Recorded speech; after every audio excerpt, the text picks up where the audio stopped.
simples, no sentido de que a gente vai trazendo isso para o nosso consciente e mexendo lá no nosso inconsciente sobre o nosso dia a dia, sobre as nossas relações, os nossos familiares, o nosso trabalho, enfim, o nosso cotidiano, tudo aquilo do qual, quando acordamos, olhamos o dia, o sol, amanhã e nos relacionamos com o mundo.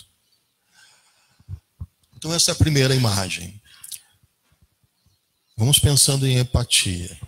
No primeiro conceito, empatia é sentir ou entrar no sentimento do outro. Esse é o primeiro conceito que a gente vai trilhar aqui. A gente vai construindo uma linha de raciocínio e vamos chegando a uma interpretação que é de cada um. A pessoalidade, o entendimento, a bagagem de cada um vai trazendo essa reverberação do conhecimento. Aqui a gente tem essa menininha e este cão. E vamos considerar que este cão é o irmãozinho menor, né? É um ser também dentro dessa órbita de seres sencientes, seres vivos, seres que têm energia e que partilham conosco a nossa jornada. Aqui, essas duas crianças, aquele olhar, aquela certeza de uma irmã talvez mais vivida no seu entendimento, ela olha, né, sabendo que tem que entrar no sentimento da irmã, talvez, ou de quem está ajudando. Vamos construindo.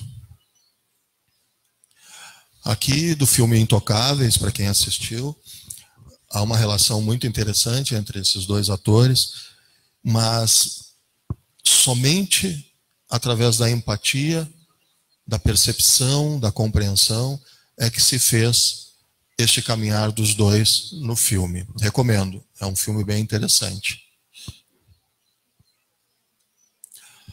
Aqui é o que a gente costuma ver, né, nas ruas, nas nossas casas, quando a gente olha com empatia e olha também como a gente olharia para quem a gente ama. A gente olha nos olhos, a gente olha na alma e a gente sente junto a alma daquele que está na nossa frente. Então, é uma grande construção. Kátia, por favor.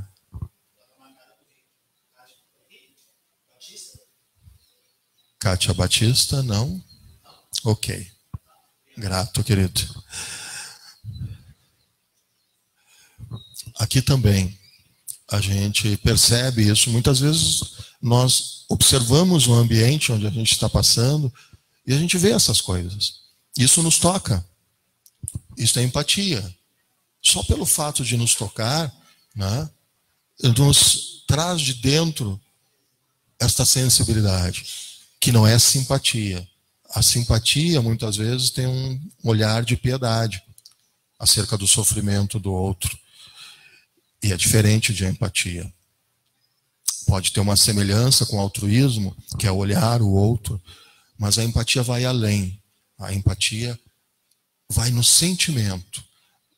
O meu sentimento, a partir da minha percepção, é o primeiro passo para que eu tenha percepção sobre o sentimento do outro. Então, a empatia vai além. Aqui a mesma coisa. Esse olhar deste felino lembra para alguns o gato de botas, né? Aquele olhar, aqueles olhinhos, né, compassivos, pedindo isso. E querendo atenção. É empatia. Quantas vezes a gente para do lado de alguém que necessariamente não é um irmão, não é um familiar, mas um amigo, e até talvez a gente nem conheça bem essa pessoa, mas a gente está do lado porque a gente é escuta, a gente é sentimento, a gente é percepção, a gente está junto com aquela pessoa. Isto se chama presença e a gente vai logo ver. Aqui, nesse ícone, a gente também tem uma maneira de perceber, né, através desse símbolo, que é o sorriso, ou a tristeza, ou a insatisfação, a alegria. A gente começa a montar esse raciocínio do que venha a ser, sim, a empatia, que todos nós, de alguma forma, praticamos e muitas vezes não percebemos. Muitas vezes a gente está inserido no sentimento do outro, a gente é presença, a gente é escuta, a gente tem consciência, mas passa muito rápido. E aí a empatia se vai. Mas é empatia.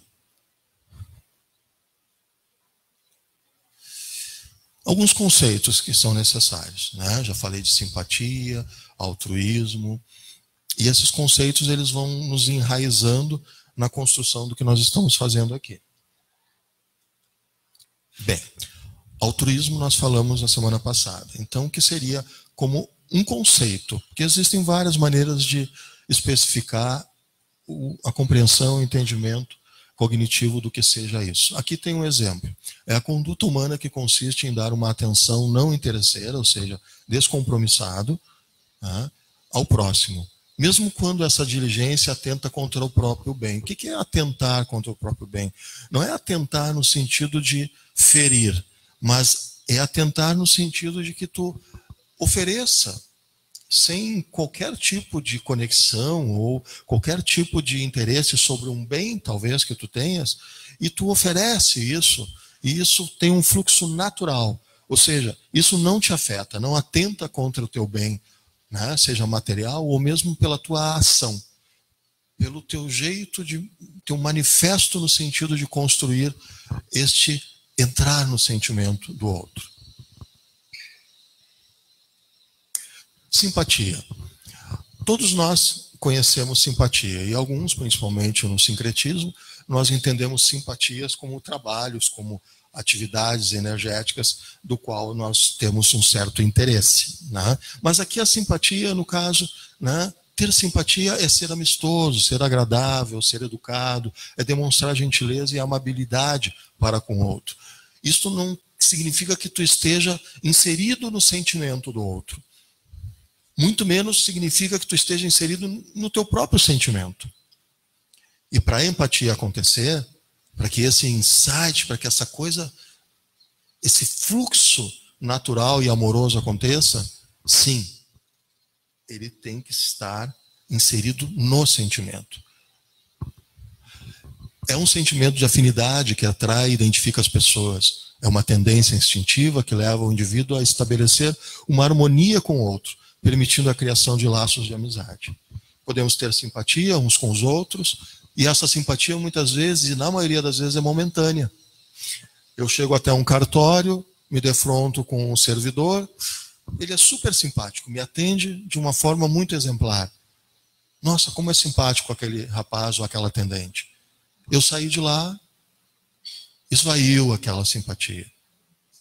Agora, quando é inserido no sentimento das pessoas, quando esse sentimento é percebido, é compreendido, ou seja, eu estou presente, eu estou ali, e a pessoa que está recebendo isso percebe.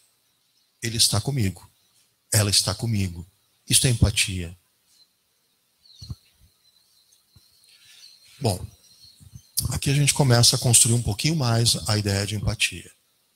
Vamos pensando internamente, cada um tem a sua verdade relativa. O que é a empatia de verdade?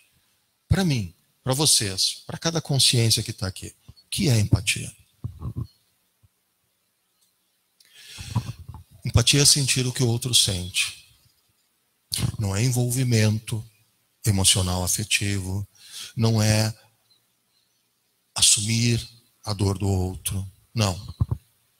É estar em sintonia com aquele sentimento. É ouvir e a pessoa saber que tu estás ouvindo, não com ouvido, mas afetivamente. Não de forma mental ou cognitiva, mas afetivo. É entrar em ressonância com o outro. É sentir o que o outro sente para manifestar altruísmo. Pode ser desencadeada por uma percepção afetiva do sentimento do outro ou pela imaginação cognitiva de sua experiência. Ou seja, a participação cognitiva, ela está muito envolvida dentro de um processo mental, dentro da chamada racionalidade. Isso não é empatia, né? Volto a dizer, a empatia é um sentimento. Estar dentro. Ser solícito. O que é a solicitude empática? Vejamos. Solicitude empática consiste em conscientizar-se das necessidades do outro e experimentar, em seguida, um desejo de ir ao seu auxílio. Há uma certa conexão neste processo. Há uma certa sintonia de frequência neste momento da empatia. Ser solícito neste momento é justamente isto. É esse experimentar. É esse desejo voluntário de ir ao encontro sem o envolvimento. Sem se entregar àquela dor. Mas apenas fazer parte, estar presente e permitir que a pessoa entenda, compreenda que realmente tu estás com ela. Independente da dor, independente daquilo que ela está tentando te transmitir. Geralmente, para te ter a reciprocidade da empatia, a pessoa precisa sim conectar a ti e perceber que tu estás presente. Presença. Bom, a presença, ela requer o quê? Não faça nada, apenas esteja lá. Quantas pessoas, às vezes, no olhar, fazem com que a gente perceba que elas precisam de um abraço, que elas precisam muitas vezes do nosso silêncio, mas a nossa presença. E quando estamos presentes, a gente não precisa falar. Às vezes a gente olha olho no olho e a gente diz muita coisa. A gente não precisa dar conselhos, a gente não precisa contar a nossa história, a gente não precisa dar exemplos, a gente não precisa interrogar, a gente não precisa fazer muitas coisas, a gente vai ver em seguida. A gente precisa sim estar presente e a pessoa tem que saber disso. A pessoa tem que poder entender que sim, ele não precisa falar nada, eu só preciso que ele esteja aqui comigo, ou que ela esteja aqui comigo. A empatia está em nossa capacidade de estarmos presentes. Presença. É muito importante. Muito importante para que as pessoas que precisam vão pegar a sintomática da depressão. As pessoas às vezes precisam falar muito e às vezes elas não precisam e não querem falar absolutamente nada. Mas elas querem intimamente que nós possamos perceber os seus gritos, o seu desespero, as suas dores. E basta que a gente esteja presente. Puramente que a gente tenha presença. E já vai ser muito importante para essas pessoas. Compreensão. Bom, empatia é a compreensão respeitosa do que os outros estão vivendo. Bem, eu posso não saber a dor, por exemplo, me permite que o Mateus aqui esteja sentindo. Eu posso não conhecer exatamente quais são as suas dores, que muitas vezes são muito parecidas com as minhas, com as de vocês, de todos nós. Mas a compreensão respeitosa está dentro da presença. Porque eu não quero e não posso invadir, porque a necessidade é dele. E tudo o que ele precisa é compreender as suas necessidades internas. Talvez ele ainda não tenha percebido, porque é inconsciente. Mas, se ele perceber a minha presença e a minha compreensão respeitosa, ele vai se abrir. Ele vai aos poucos entender que há pessoas que têm reciprocidade às suas dores. Que há pessoas que estão escutando a sua dor, mesmo que não haja num ouvido mental o barulho da sua voz dizendo: eu estou com dor, eu preciso de ajuda, eu estou desesperado. Mas a compreensão respeitosa é parte de um quebra-cabeça que nos traz a ideia de empatia. Tudo que eu estou falando está navegando, neste momento, no pensamento de cada um de vocês. E também no coração. Todos nós passamos por diversas situações. Somos iguais nesse sentido. Estamos na mesma caminhada, estamos construindo o mesmo projeto de vida, que é evoluir, que é conhecer-se. Ok? Ser escuta, ouvir. Ora, se eu estou presente e a presença é percebida, se eu tenho respeito e compreendo aquela pessoa, ou desejo compreender, eu estou buscando integrar o sentimento, estar dentro do sentimento, é porque certamente a minha dor já repercutiu em algum momento. E mesmo que eu entenda que a minha dor já foi superada, ou é paritária, talvez a dele ou a de outro, eu não tenho que falar da minha dor, eu tenho que escutar a dor do outro. Por isso que a compreensão respeitosa, por isso que a presença, por isso que estar internamente no sentimento do outro, nos remete sim a uma reciprocidade da necessidade que o outro muitas vezes desconhece. Devemos ouvir com a alma, que não se limita ao intelecto, ou ouvido da mente. Teremos a empatia quando esvaziarmos a mente e ouvirmos com todo o nosso ser. Isto não é fácil. De fato, não é fácil. Nós somos bombardeados dia a dia com diversas situações, diversas propensões que não são positivas e que chamamos de psiquismo. É óbvio que isso nos limita, é óbvio que isso envolve o nosso círculo e muitas vezes nós não percebemos.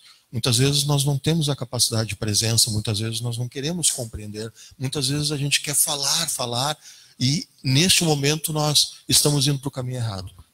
Porque é justamente o que o outro, que precisa ser visto, precisa ser ouvido, precisa ser sentido, não quer isso.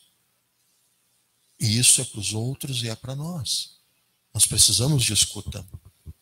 E estar presente e ouvirmos com o coração, com a nossa alma, com a nossa consciência, vai além do que uma mecânica de um ouvido ou de um pensamento. Por isso é importante este tema. Por isso é importante nós percebermos. É uma construção, como eu disse, é um quebra-cabeças. É um quebra-cabeças que exige a prática diária, exige o envolvimento diário, mas sim, a parada. Erramos, tropeçamos, e nem sempre a nossa palavra é impecável. Mas ainda assim, a cada dia, nós adquirimos mais consciência. E essa consciência nos estabelece numa caminhada de retidão. Quando erramos, sabemos que erramos. Mas neste erro é que vem sim o aperfeiçoamento. Por isso a caminhada é longa e por isso a construção é paritária entre cada um de nós. Geralmente temos ideias pré-concebidas ou julgamentos. Nossa, é natural que cada um de nós estabeleça um julgamento. Porque somos ruins? Não. Aprendemos assim. Aprendemos que essa cadeira é branca. Se alguém disser que ela é amarela, nós não vamos concordar. Não, ela é branca. Eu aprendi assim. E já estamos julgando. Porque estamos definindo. Nós estamos estabelecendo. E assim nós fazemos no nosso convívio. Nós fazemos isso com as pessoas, no dia a dia. Nós questionamos várias coisas dentro de um ônibus e nós fazemos igual. Então nós julgamos. E esse julgamento, com ideias pré-concebidas, que é a nossa verdade. Todos nós temos essa verdade relativa, não está errado. Mas o fato é que nós produzimos a nossa verdade. E a nossa verdade geralmente leva a um conceito pré-concebido e também o julgamento. E esse julgamento afeta, ataca, atenta, agora literalmente, a estabilidade e o equilíbrio daquele que está no nosso ambiente, que está à nossa volta, no nosso convívio, no nosso cotidiano, na nossa vida. Então, essas ideias atrapalham. Ao nos relacionarmos com os outros, a empatia ocorre quando conseguimos nos livrar de todas as ideias preconcebidas e julgamentos a respeito deles. Eu costumo dizer que tudo está certo. Ah, mas foi errado. Está tudo certo. Por que está tudo certo? Porque se eu for considerar a tese de que está errado, eu já começo errado. Porque se eu quero um caminho de construção, um caminho de progresso, eu não posso começar pelo julgamento. Eu tenho que começar pela oportunidade. Eu erro, todos erramos. Então, se eu vejo um erro, em vez de eu criticar e criar ideias preconcebidas ou julgamentos, o que eu tenho que fazer? Eu tenho que partir do certo, não do errado. Ok?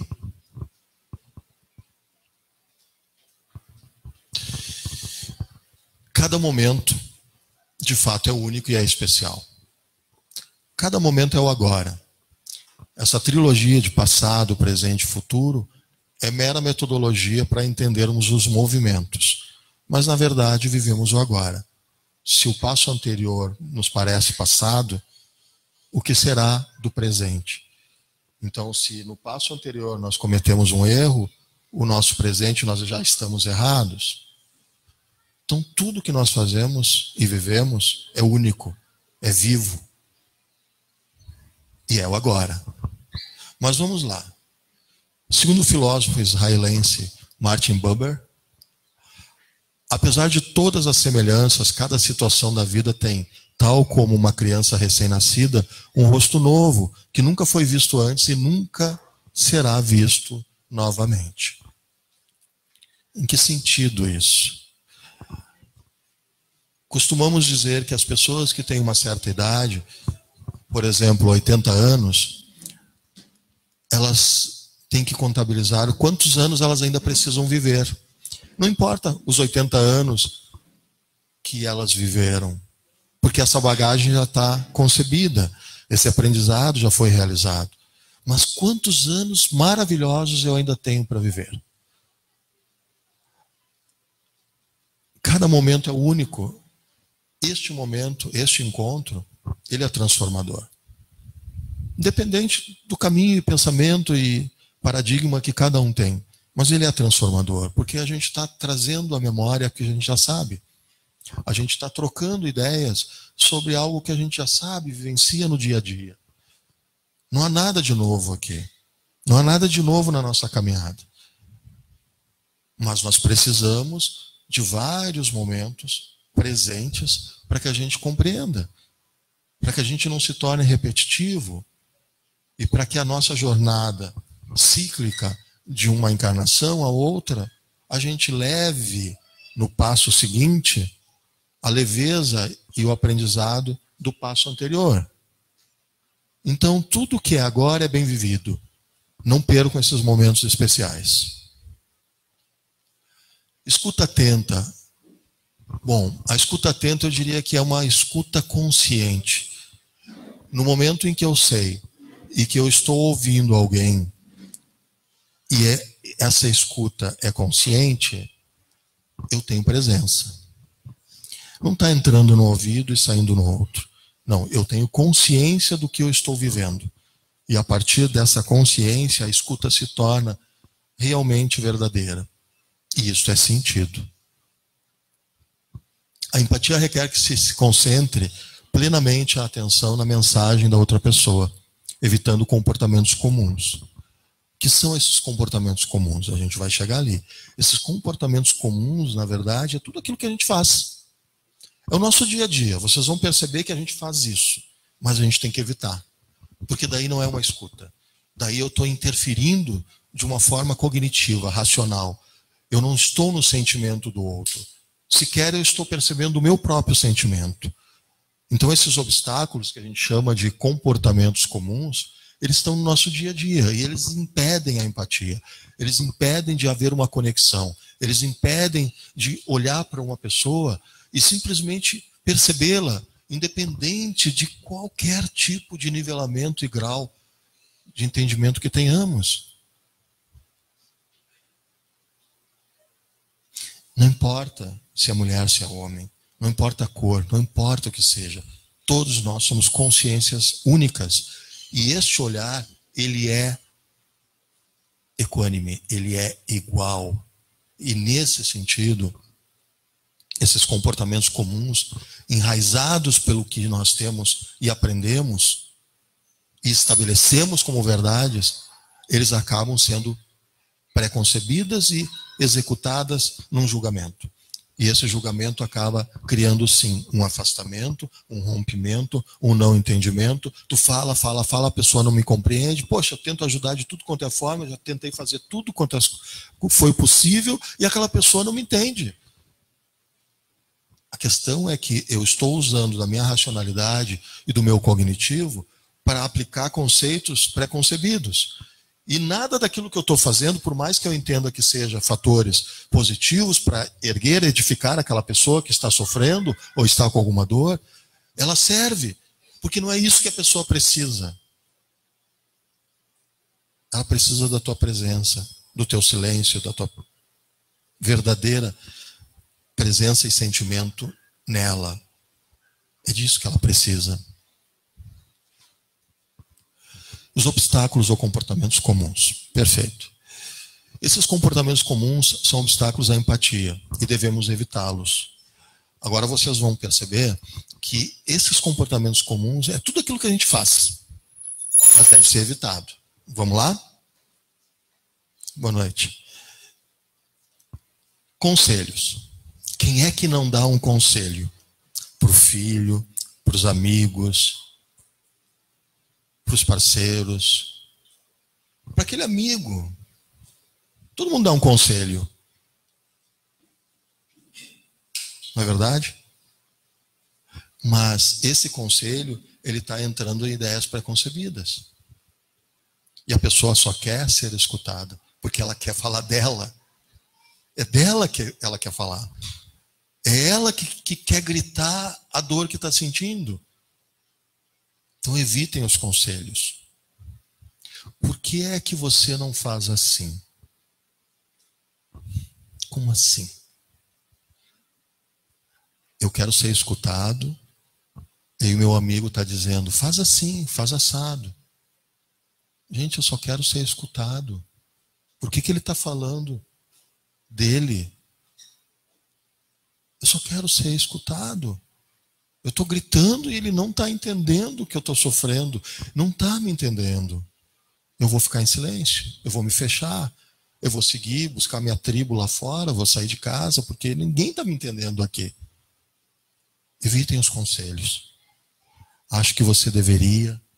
Por que é que você faz assim? Nós fazemos isso. Competir pelo sofrimento. Essa é boa, né? Todo mundo faz isso também. Não é verdade? Isso não é nada. Espera até ouvir o que aconteceu comigo. A pessoa conseguiu falar, conseguiu expressar e dizer, a minha dor é essa. Aí eu chego lá e digo assim, olha essa marca aqui, a marca é a tua. Ó. Tá vendo aqui, ó, essa cicatriz aqui nas costas? É maior que a tua, nem te liga na tua. Né? A tua não é tão importante. É quase isso que eu estou dizendo. Não, a tua dor não é importante. A minha aqui, ó, é maior que a tua. Então, né? Então evitem, gente, competir pelo sofrimento. Evitem. E a gente faz isso. Educar. A gente quer educar. A gente quer dizer para aquela pessoa que está ali, está sofrendo, que tem alguma dor, e a gente nem sabe a dor dela.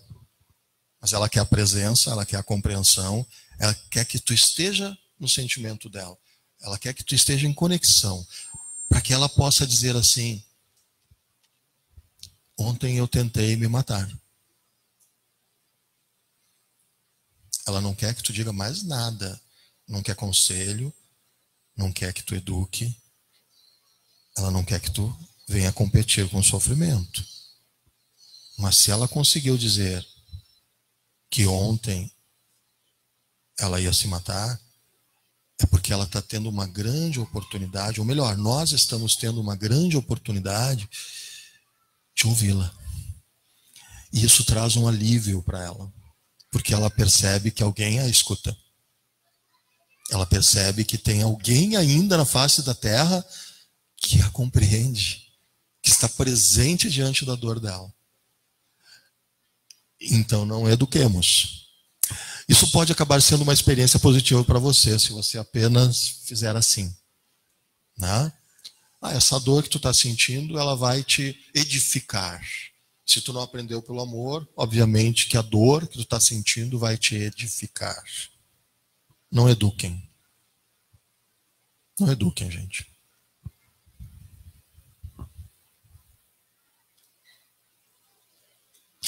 Evitem consolar. Eu sei que a gente tem essa manifestação amorosa. É amorosa, a gente é amoroso. A nossa essência é amor. E quando a gente vê, aí confunde-se com simpatia, né? Que uma das conceituações é essa: a gente tem piedade da pessoa porque a gente está vendo o sofrimento dela.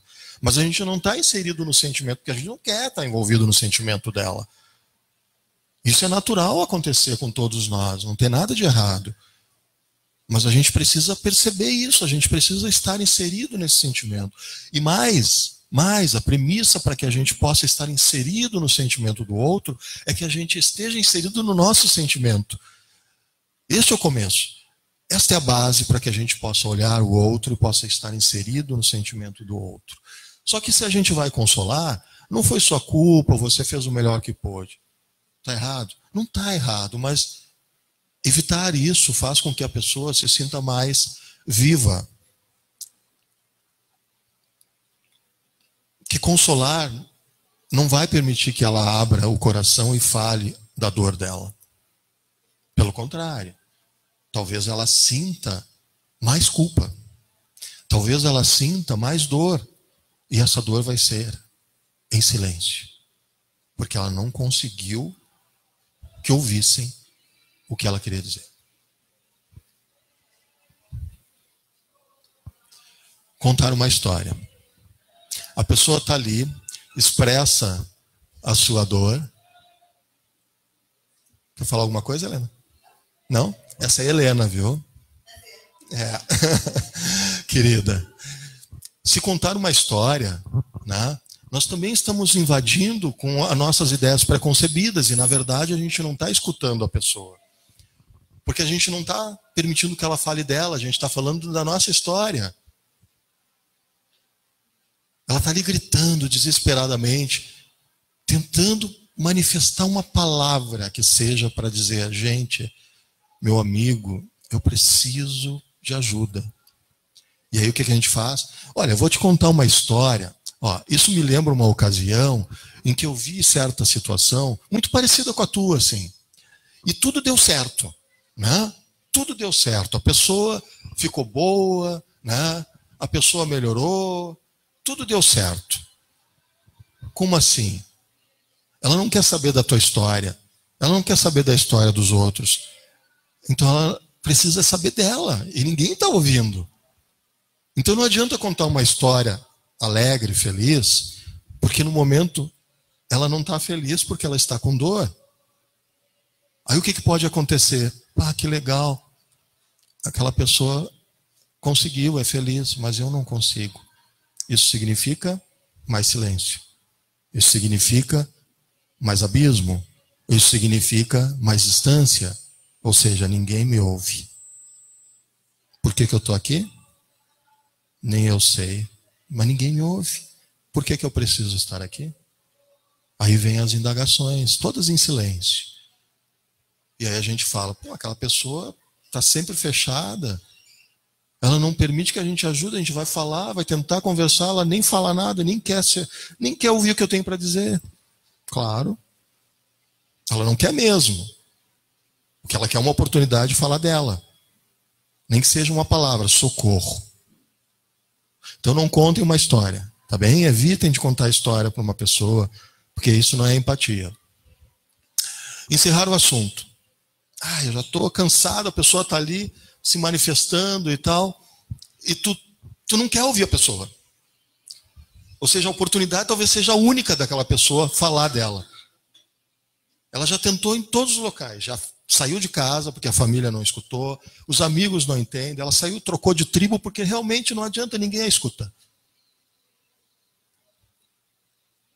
E aí quando parece alguém que ela Pode ser que acredite, olha, de repente essa pessoa aqui, eu senti empatia por ela, mas ela não sentiu empatia por mim. E aí ela não está afim de falar. Anime-se, não se sinta tão mal. Ponto.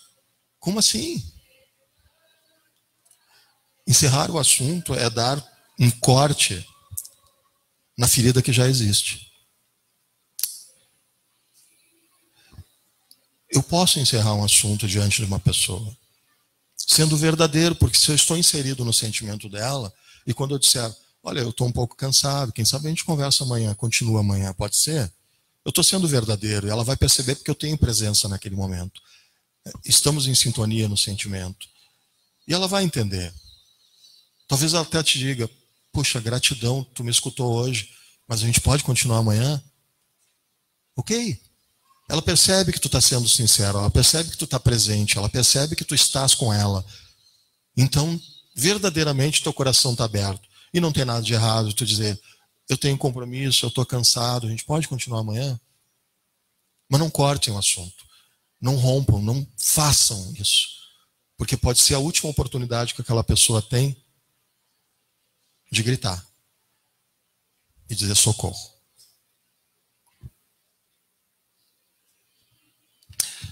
Solidarizar-se. Sabe aquela história de quem tem pena? Minha mãe dizia lá atrás, quem tem pena se despena. Mas também é voltada essa questão, ter pena, ter simpatia, piedade. Não sintam isso. Porque a pessoa sente. Eu posso não estar empaticamente ligado, eu posso não estar inserido no sentimento dela, mas ela, como está no desespero, o que ela vai fazer? Ela quer ouvir a primeira pessoa que aparece. E pode ser você. E aí tu, mesmo num comentário, tudo bem, boa noite, seja bem-vindo, fique à vontade. Num movimento contrário, tu pode comentar com alguém. E esse alguém pode comentar com outro alguém e daqui a pouco essa mesma informação vai repercutir e vai chegar até ela. Imagina como ela vai se sentir. Mais culpada, talvez.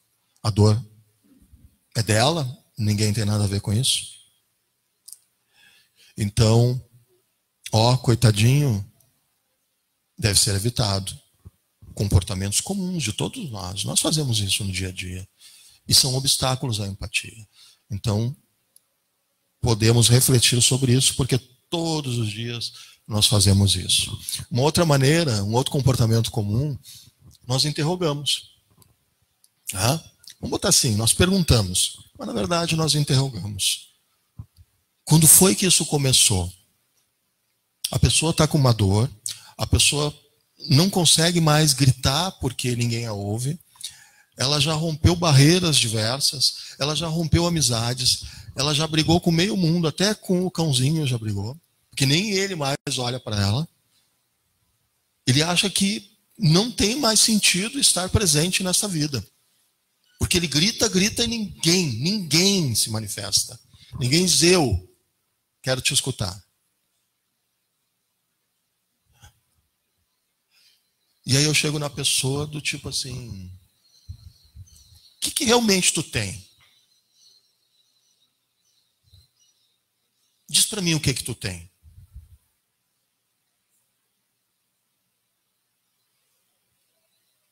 O que será que a gente sente nessa hora? Do outro lado. O que será que a gente sente? Não é empatia. Então não interroguem, evitem interrogar as pessoas. Explicar-se. Tu combinou com alguém, um exemplo, tu combinou com alguém que ia auxiliá-lo, que ia dar essa escuta, que ia dar esse momento que ela tanto precisa. Aí a pessoa espera, e tu não aparece. E pior, tu vai se explicar o porquê que tu não apareceu naquele momento que ela tanto precisava. Eu teria telefonado, mas o trabalho me impediu, mas não foi possível, mas não adianta explicar-se. Corrigir. Por que nós vamos corrigir as pessoas? Está tudo certo. Gente, o preceito está tudo certo, ele ressignifica, porque em nenhum momento ele vai julgar. Em nenhum momento ele vai dizer, é assim ou é assado. Nem o espírito de luz diz para ti o que tu tem que fazer. Se tiver algum que diz assim, faz assim, desconfia. Não? Ele pode dar caminhos. Ele pode dar oportunidades. Ele pode dar acolhimento. Mas em nenhum momento vai dizer o que tu tens que fazer. Cada um de nós é mestre dos seus próprios passos. Corrigir.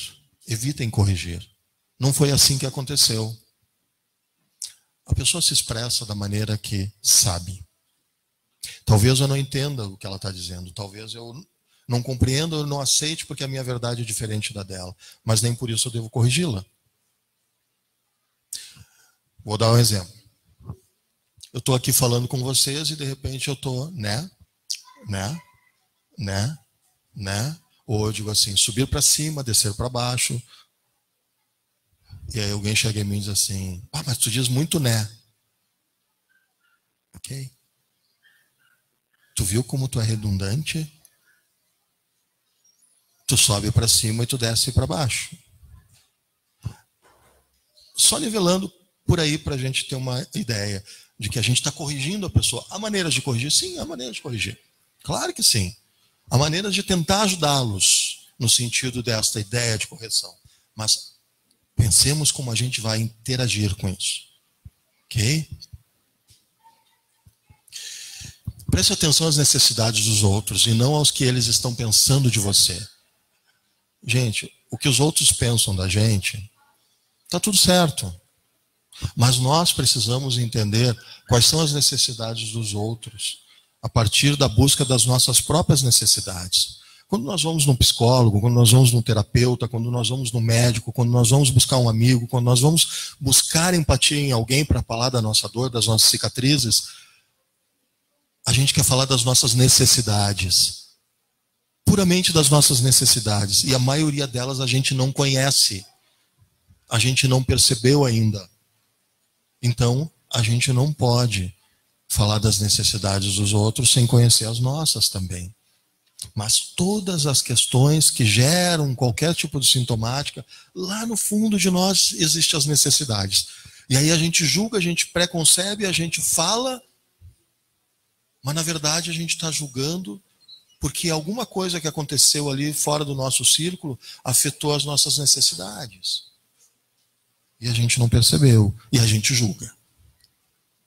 Permanecendo em empatia, nossos interlocutores atingem níveis mais profundos de si mesmos. Ou seja, eu começo a me compreender se eu consigo falar, eu consigo me compreender se eu consigo ser escutado, se eu consigo dizer socorro e alguém diz assim, tu disse socorro, eu estou aqui?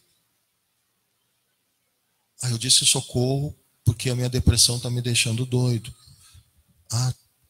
Então eu entendo que tu estás em desequilíbrio e é muito bom para ti que alguém te escute.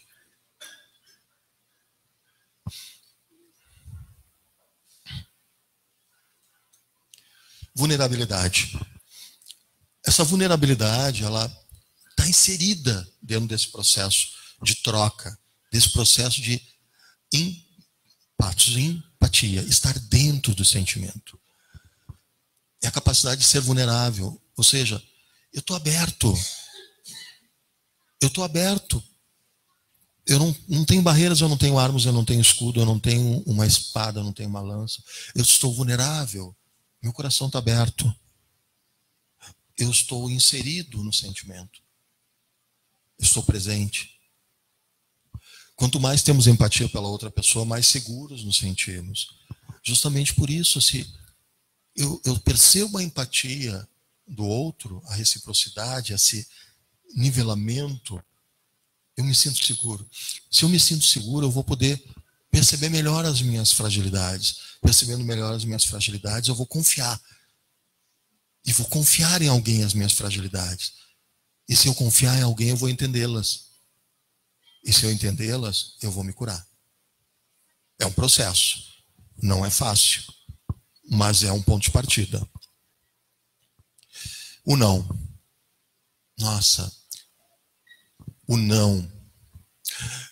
Eu lembro da minha filha pequena, o fogão quente, eu dizia para ela, não vai ali. Não vai ali. Tu vai queimar a mão.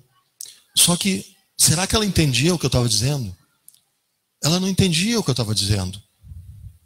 E ela foi uma, foi duas, foi três, perdi as contas até que o dia eu deixei. No momento que ela sentiu o calor, ela afastou, ela nunca mais foi querer botar a mão no fogão.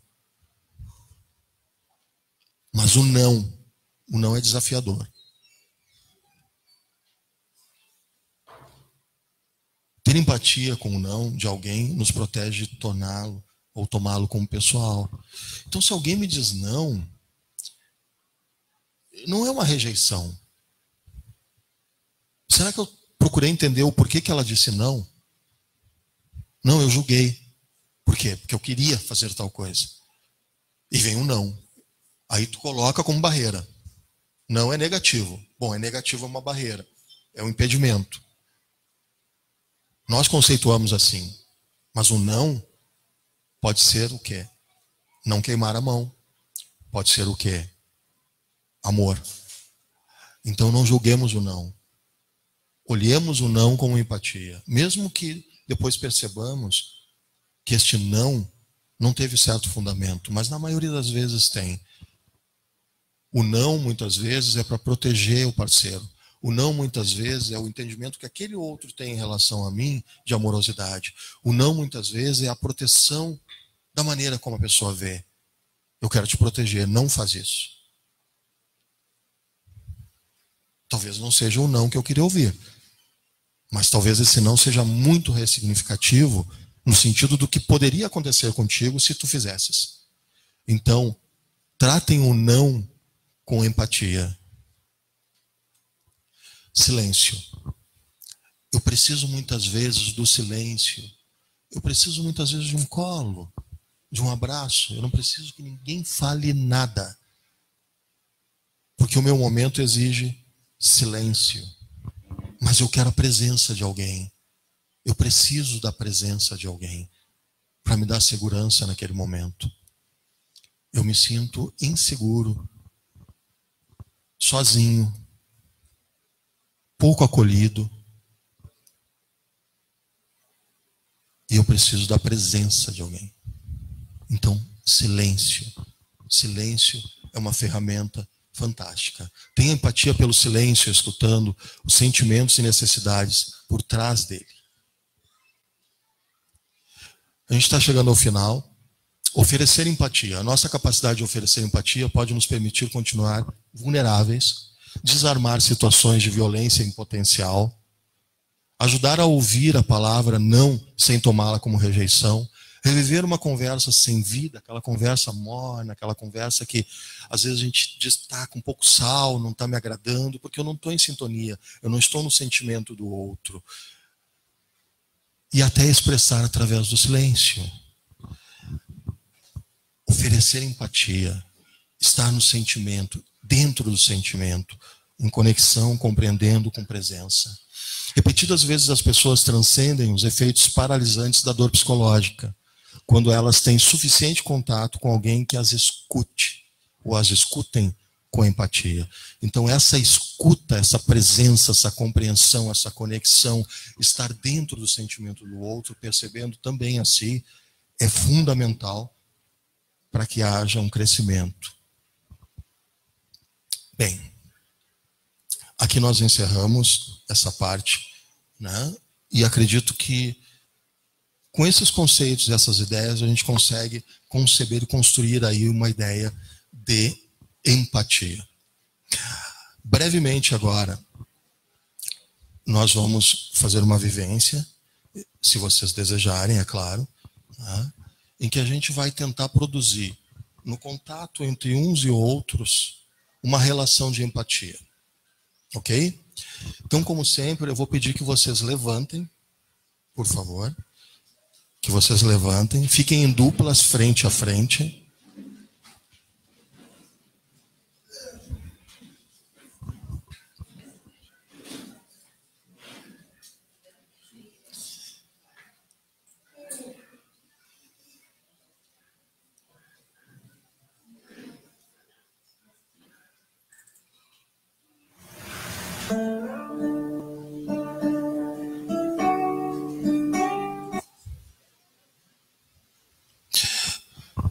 Ok.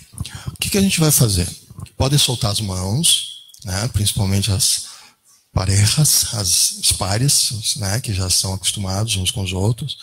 Mas eu quero que vocês possam olhar nos olhos. Olhem nos olhos que está à frente de vocês. Simplesmente façam isso. E agora, olhando nos olhos de cada um, vocês coloquem um sorriso. Um sorriso. Olhem com empatia essas pessoas que estão à frente de vocês. E pensem em coisas boas. Lembrem da infância, lembrem de uma criança, lembrem daquele gatinho, lembrem daquelas coisas boas para que vocês realmente tragam lá de dentro esse sentimento, esse sorriso, e que vocês possam, então, transferir entre um e outro essa empatia. E aí vamos imaginar, todo mundo conhece a flor de lótus, né? Todo mundo conhece aquela flor, né? Se não conhecem, entendo que é uma flor. Eu vou pedir silêncio para vocês, para poderem interagir. Então, ambos vão fazer o que eu vou dizer, tá bem? Eu vou pedir aqui, ó, que entre um e outro, vocês comecem quando eu disser já. Coloquem as mãos de vocês assim. Assim, frente a frente. Neste momento, vocês estão segurando uma flor de lótus na mão. Não importa agora o significado dela. Imagine que essa flor de lótus seja branca.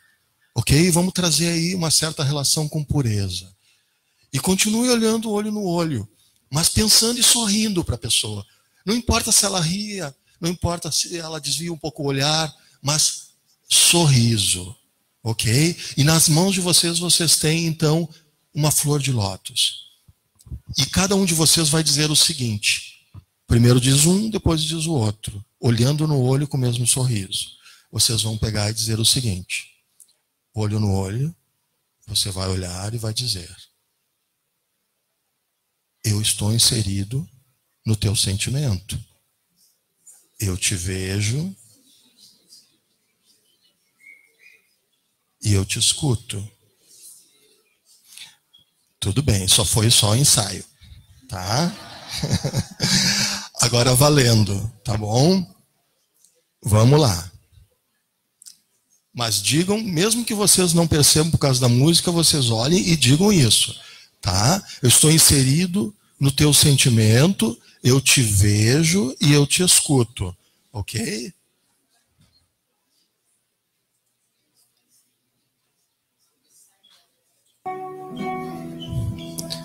Em seguida a gente vai encerrar.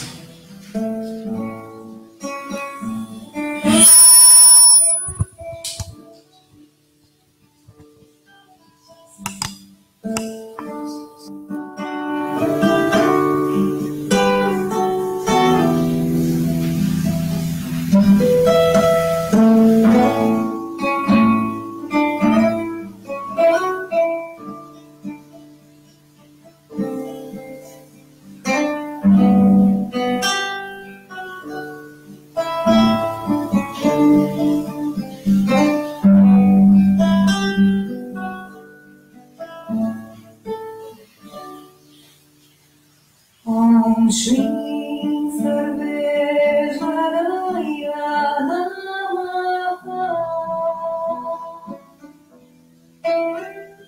Om Shri Paranjyotiye Namaha. Om Shri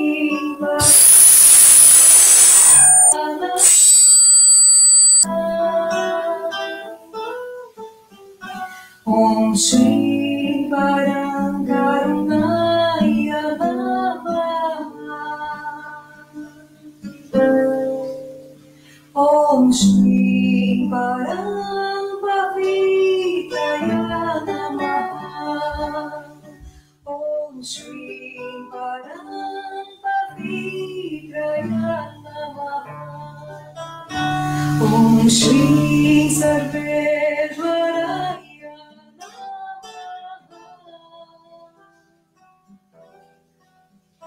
Om Shri Paramahansa. Agora baixem as mãos. Mais uma vez, sorriam. Abracem-se. E sintam esse amor, essa empatia, essa conexão de vocês. Agora podem se sentar. Eu vou pedir que vocês sentem e permaneçam no silêncio. Fechem os olhos. E enquanto vocês não são chamados ao atendimento, vamos assistir um vídeo.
No te pedimos más, pero que...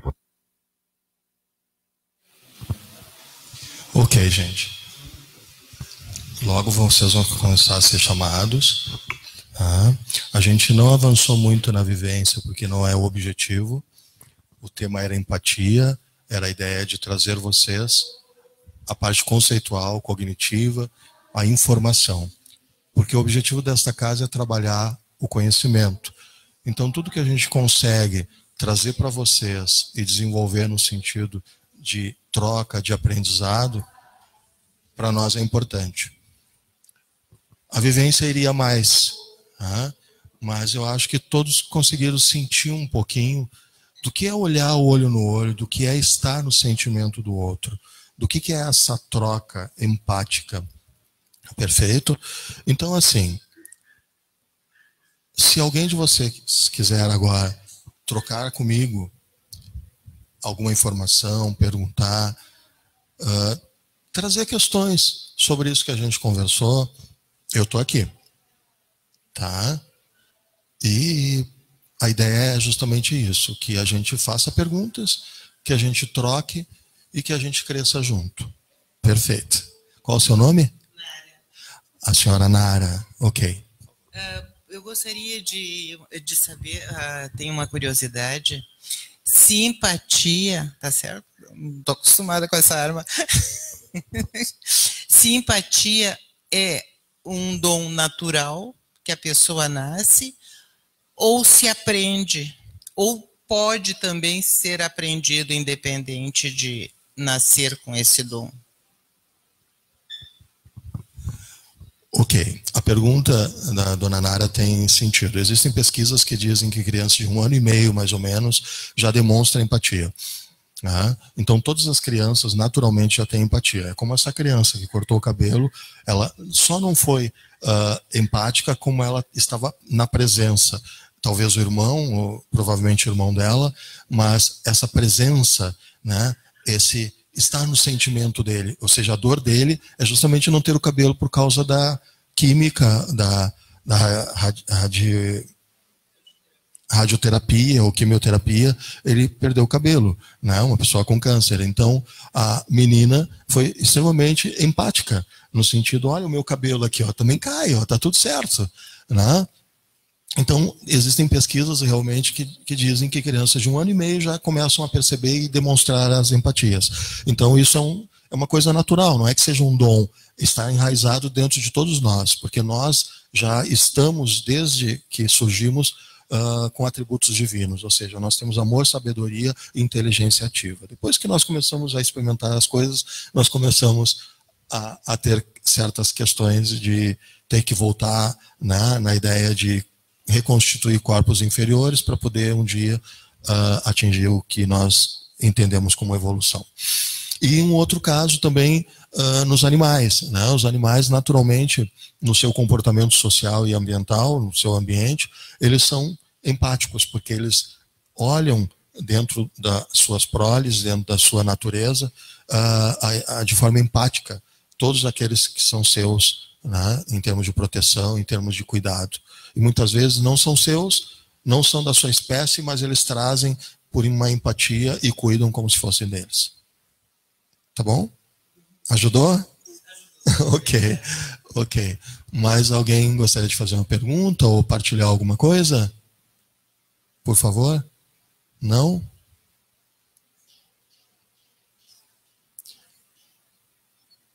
Sabe como é que eu me sinto? Tem um artista que é Oswaldo Montenegro. Alguns podem conhecer, outros não. Eu tenho 50 anos e esse cantor, esse artista, para mim foi importante por várias motivações na minha história. E tem uma música que ele canta que se chama O Chato, né? Aí vocês já estão imaginando que o chato sou eu, né? Tudo bem, tudo certo, né? E aí é aquele momento que ele tá lá na frente, tá fazendo, se esmerando e tal, daí ele diz assim, todo mundo comigo, e não entra ninguém. Então é mais ou menos assim que eu me sinto. Eu pergunto, alguém tem uma pergunta? Daí aquele silêncio assim. Opa! Que bom! Por favor. Muita curiosidade. Outra coisa, como é que essas pessoas que eu tenho observado, que eu observo, que não têm empatia nenhuma, como é que isso... como é que uma pessoa pode não ter?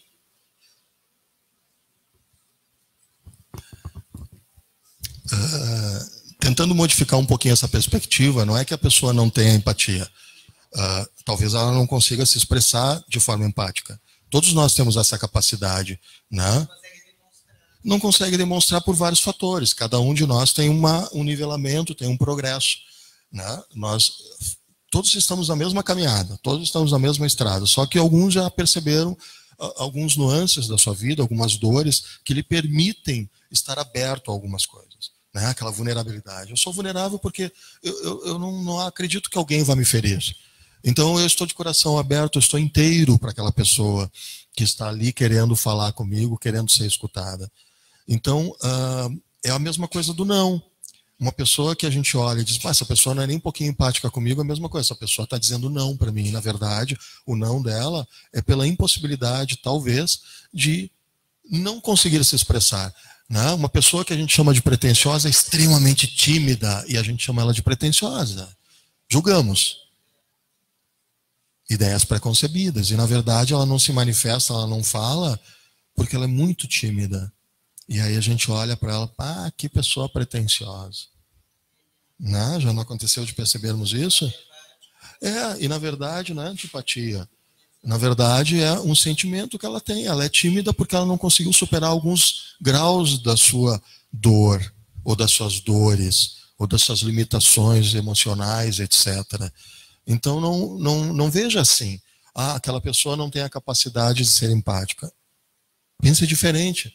Essa pessoa, sim, ela tem a capacidade, ela não conseguiu ainda se expressar da maneira que a gente pode trazer um entendimento nivelado. E não porque eu conceituei e eu acredito que seja assim. Porque cada caso, cada momento é único e é especial. Ok? Ok. Não, eu só ia complementar o que tu falou, porque às vezes daí a gente tá até julgando daí a pessoa, né? Não tá sendo empático com a pessoa, que não, porque daí tu, ao invés de estar tendo empatia com a pessoa que tu acha que está sendo errada, tu tá julgando ela ao invés de ser empático, né?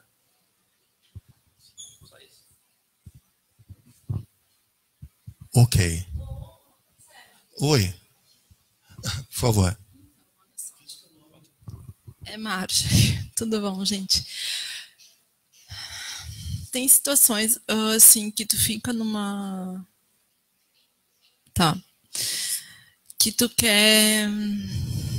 Tu tenta se segurar, sabe? Porque às vezes a pessoa vem, te procura e fica falando. Tá, aí tá. Se tu tem um grau de intimidade com ela, tu chega e fala, tá?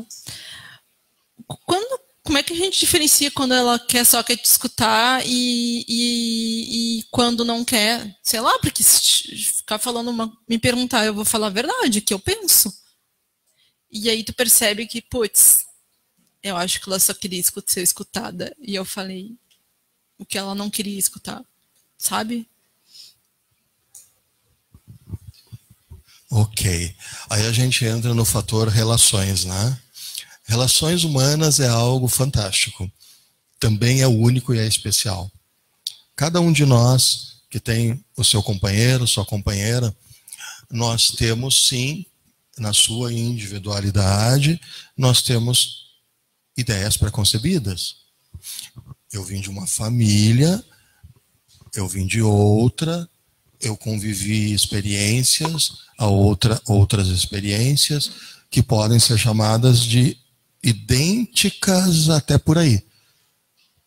É a mesma coisa eu dizer assim, a minha ansiedade não é, de forma alguma, igual a de qualquer um de vocês. Cada caso é literalmente único, é especial. Mas, dentro dessa perspectiva que tu está dizendo, o aprendizado é mútuo, né? Quando vocês chegaram, a gente estava falando dos comportamentos comuns. É o tipo, evite aconselhar, evite interrogar, evite contar uma história, evite competir no sofrimento, evite várias coisas que são, evite conselhos, apenas escute. E aí como é que eu diria assim, ó? Não é fácil, mas vamos lá. Digamos que a minha companheira, ela precisa ser escutada, e todos nós precisamos ser escutados, ok? E, na verdade, ela chegou e ela quer falar tudo o que aconteceu no serviço dela naquele dia. E aí ela começa a falar. Ok. O outro, o que precisa fazer? Somente escutar. O máximo que a outra pessoa pode dizer é o seguinte. Ela chegou e disse assim, hoje o meu chefe pegou e me disse uma coisa muito absurda, eu acho até que é assédio moral. O que o outro pode dizer no momento adequado? Sim, eu entendo. Pelo que tu está dizendo, possivelmente tu ficou muito abalada com o que ele te disse. Parece uma repetição, né? Parece uma repetição. Mas, sutilmente, eu estou dizendo, foi isso que tu disse, né? E aí a pessoa vai dizer assim, isso que eu disse. Ele está me escutando. Ele está comigo. Agora, se eu chegar e dizer assim, não, o que ele fez foi realmente assédio moral, e eu te digo o seguinte, se ele continuar fazendo isso, eu vou lá e vou quebrar a cara dele. Por exemplo. Tá? Não façam isso. O que eu estou fazendo aí? Além de eu reforçar a tua dor, eu estou te criando um outro problema, porque eu vou até o teu trabalho, agredir o teu chefe, por causa de um possível assédio moral. E, na verdade, tudo que tu queria dizer é assim, eu preciso de acolhimento. O que houve lá me abalou um pouco. Entende? Então, nós temos que trabalhar nesse nível. Nem mais, nem menos. Aí vai chegar uma hora, vai cansar. E aí tu vai dizer para o teu companheiro, teu parceiro, olha, eu estou aqui, mas a gente pode continuar amanhã, já está tarde, eu estou cansado. Tu aceitas que a gente continue essa conversa amanhã? Tu estás aberto, teu coração está aberto, tu estás sincero, tu estás presente, a pessoa vai perceber. No momento que ela percebe isso, ela vai dizer, sim, podemos continuar amanhã. Porque ela sabe que tem alguém que a escute. Mais ou menos? Ok. Sem brigas. Mais alguém gostaria de falar alguma coisa?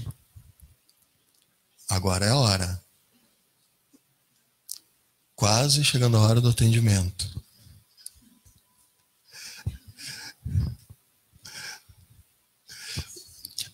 Dom Miguel Ruiz, ele diz o seguinte nos seus princípios evolutivos.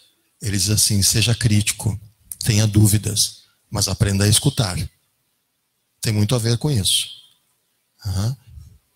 Só que aqui eu quero que vocês tenham críticas construtivas. Dom Miguel Ruiz, perfeito. Que vocês tenham críticas construtivas, que vocês possam opinar, que vocês possam sim trocar com a gente aqui. Não conhecimento, porque ninguém aqui está acima de ninguém.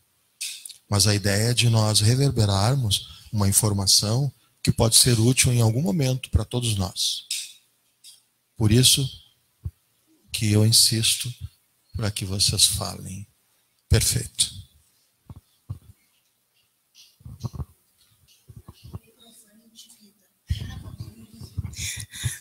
Eu te pergunto o seguinte, eu acho que depende também muito de com quem é e com a situação. Eu estou vivendo uma situação com meu filho, problema bem sério, assim, ele com a ex-esposa, com o filho, coisas que ele está errado, eu escuto, mas eu tenho que me posicionar também para ele não achar que ele sempre é o coitado, ele é o vítima, sabe? Então eu acho que vai depender de com quem. Um amigo é diferente. Agora, no caso, com um filho, com alguém que tu precisa orientar e tentar, né? Claro que tu vai ouvir. Já me aconteceu, eu fiquei até as 4 da manhã ouvindo ele falar sobre o assunto. Escutei, fiquei 17 dias lá com ele, em função do problema.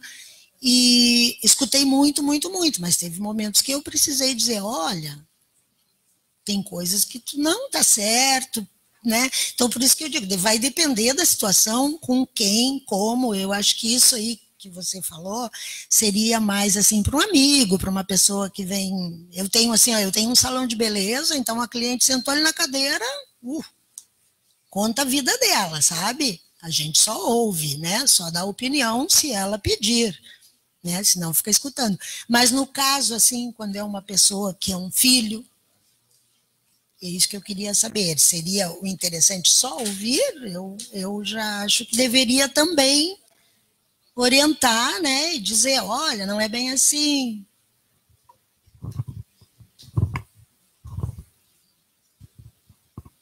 Qual o seu nome? Eneida.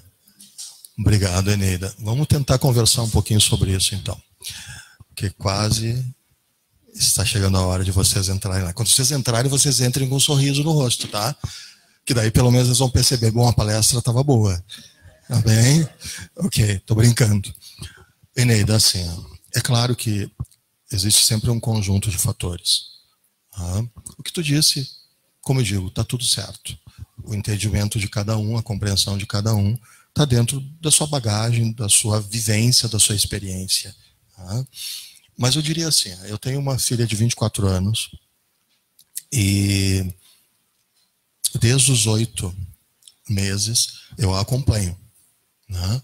Mas ela mora com a mãe dela e eu sempre estive presente, mas eu nunca disse que caminho ela deveria tomar, mas sempre deixei-a segura de que tanto eu como a mãe dela estaríamos presentes nas decisões da vida dela.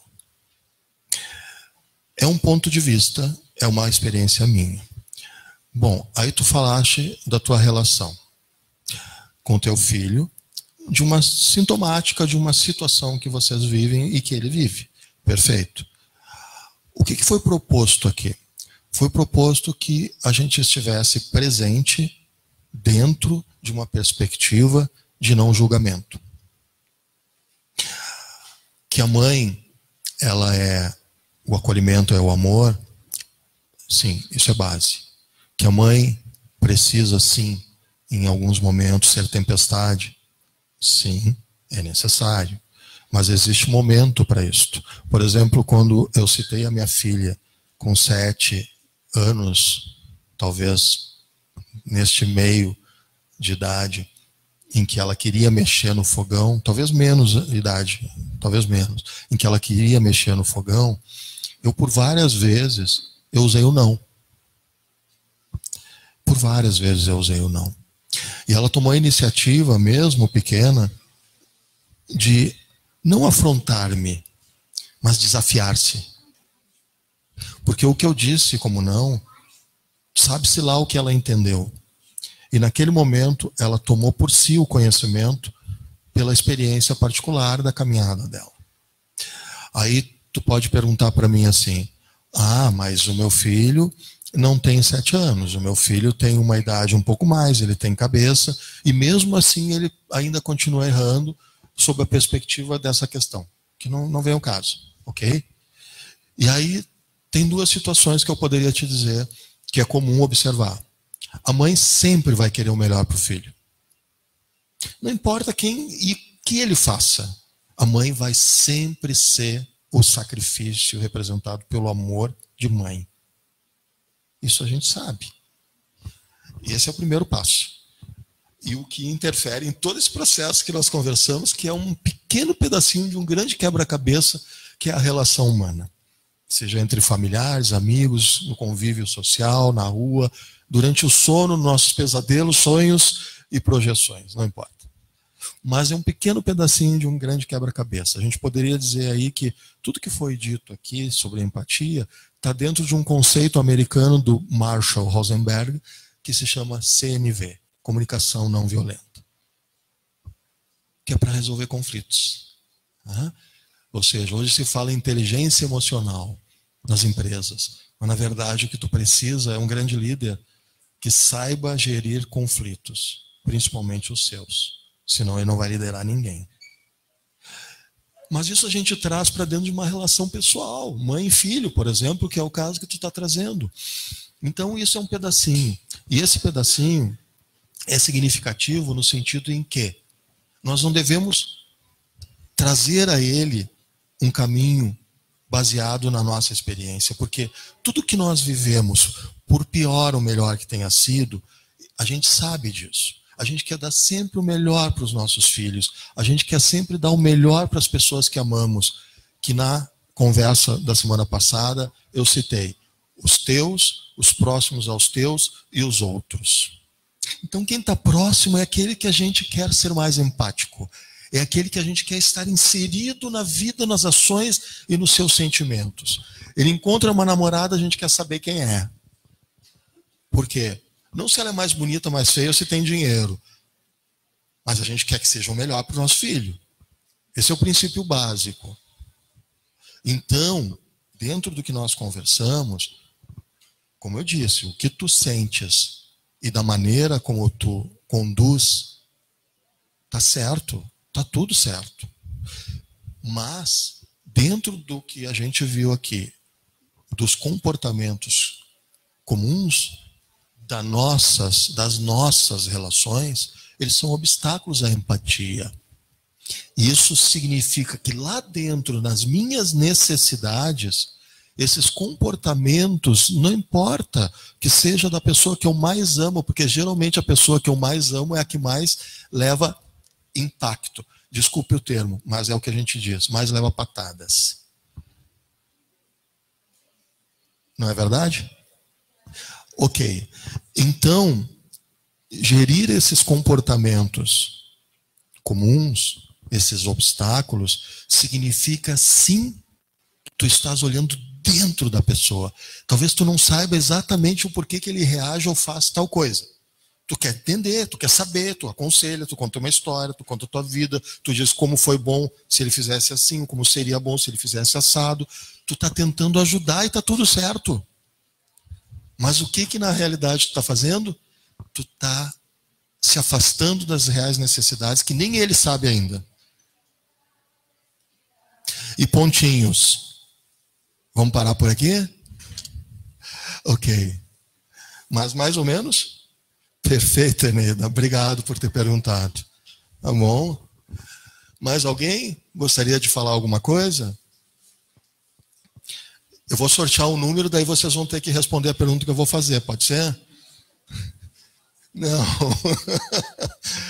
Olha, parece que tinha uma rifa de um livro, mas eu acho que hoje não vai ter, não. Daí eu rifo uma pergunta para vocês fazerem. Pode ser? Tá bom. Esse irmão aqui, ó, é o Rui. Para quem não conhece, ele sempre fala aqui sobre o ego. Tá? Não percam, porque é um assunto muito importante. E ele está sempre trazendo isso numa cadência, né, crescente, que vai mexendo, às vezes, muito, muito em questões muito delicadas, que a gente só vai perceber quando ouve. Então, o Rui é um grande irmão. Faço questão de citá-lo aqui. Bom. Alguém mais, então? Eu posso me silenciar, botar uma musiquinha para vocês ficarem escutando. É isso? Então tá, pessoal. Eu expresso para vocês muita gratidão por vocês terem tido esse momento aqui comigo, que vocês tenham perguntado, que vocês tenham trocado, que vocês tenham pelo menos me ouvido, né? E não esqueçam de uma coisa, tem um psicólogo transpessoal, ele diz o seguinte, ele se chama Roberto Crema, da Unipaz, Universidade Internacional da Paz, de Brasília principalmente. Ele diz o seguinte, o poder do encontro. Tem um livro maravilhoso dele que se chama O Poder do Encontro. Aqui nesse momento é um encontro. Quando nós estamos orando diante de Deus, estamos no nosso silêncio lá, no nosso cantinho rezando, é um encontro. E aí ele diz assim, ó, que ninguém cura ninguém, ninguém se cura sozinho. Nós nos transformamos no encontro. Então, se vocês daqui saírem com alguma coisinha que seja significativo ou venha ressignificar os passos que vocês deram até chegarem aqui, nossa, eu também me transformo. Eu também me transformo. Todos nós aqui nos transformamos. Então não esqueçam disso. É no encontro, é nas oportunidades em que estamos juntos, em que existem as transformações. Ok? Então, eu vou pôr uma musiquinha para vocês escutarem. Opa, tem o livro! Eu estava falando mal, disse que hoje não ia ter rifa. Né? Então deixa eu falar aqui. Ó, eu ia encerrar, viu? Sorte de vocês. Ó, o autor é Mauro Cuítico, tá? Este autor ele é um psicoterapeuta reencarnacionista, ele começou como terapeuta floral, médico afastado da medicina convencional, e ele criou a psicoterapia reencarnacionista. Aqui ele trata a psicoterapia como uma questão de trabalho de vidas passadas. E este livro se chama Como Aproveitar a Sua Encarnação. A gente vai sortear. Alguém vai tirar, a Marjorie vai tirar um númerozinho, que não seja o teu, né, Marjorie? Senão vai virar panelinha aqui o negócio. É o teu. Qual é o número? Número 22. Alguém lembra? Opa! Por favor, pode vir aqui buscar. É a Ângela Menezes. Confere. Tá, não precisa apresentar a identidade, nada, tá tudo certinho, tá? Parabéns. Ok. Muita gratidão, querida. Então tá, pessoal, agora, como eu disse para vocês, vocês vão ser chamados, aí quando vocês estiverem entrando ali, vocês põem um sorriso no rosto, tá? Para já entrar numa energia assim, que todo mundo vai olhar, pá, isso aqui tá tudo super bem, né? E vão ficar melhor ainda lá no atendimento, ok?